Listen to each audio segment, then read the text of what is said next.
Me about yourself. Well, in my education, I am able to have a high GPA, and thanks to that, I have a scholarship in my college right now, and I don't have to pay a lot for the tuition fee. I have excelled in every of my classes this past semester, and I was able to do a lot of projects and stand out with my teammates because of my leadership skills. In my employment, I worked as a medical interpreter for about 2 years, and it was for a company here in Mexico. I was able to handle calls and most of all customer service. I gave people the facility to communicate with doctors and with nurses and with teachers, and I also am able to excel in both languages, English and Spanish, and this has opened a lot of doors for me. I love working in teams and I love leading people towards a greater goal. I have high creativity when it comes to group projects and event planning. I love setting the details and knowing what to do, and I think those skills are great for when companies need to reinvent themselves. Right, thank you. Now, tell me about a time when you were confronted by an upset guest and what you did to resolve the situation. When I was working, I think it was 2017, and I worked right at the borderline between Mexico and the United States.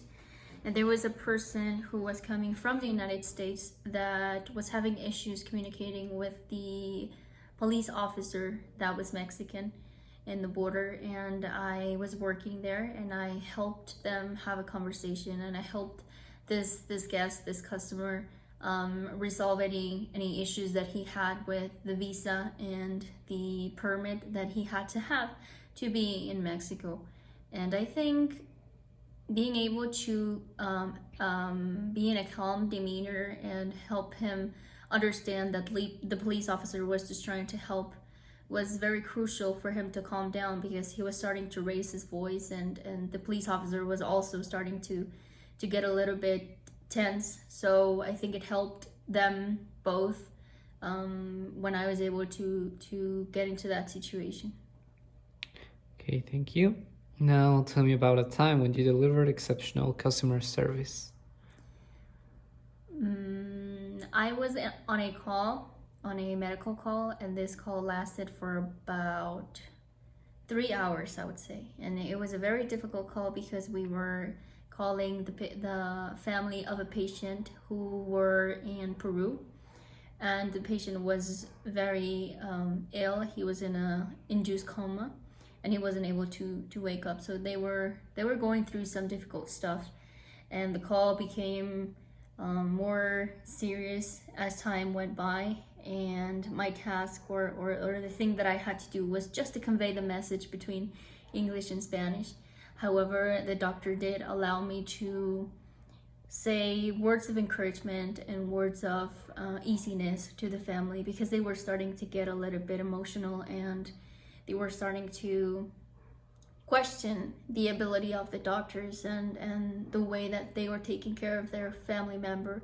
So this allowed me to play an important role in the call, because in the end, nobody resulted in any remorse or any anxious feelings. Everybody was very happy with the results of the conversation, even though the patient did not get a little bit better. The communication that was going on was able to be,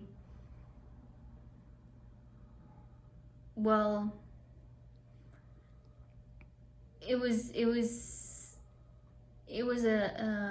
a way that I was able to help them both in not escalate the situation into a worse situation, and this helped the doctor feel at ease and focused, and this helped the family as well feel a little bit more comfortable with the doctor, and they started trusting him as well. Right. Thank you.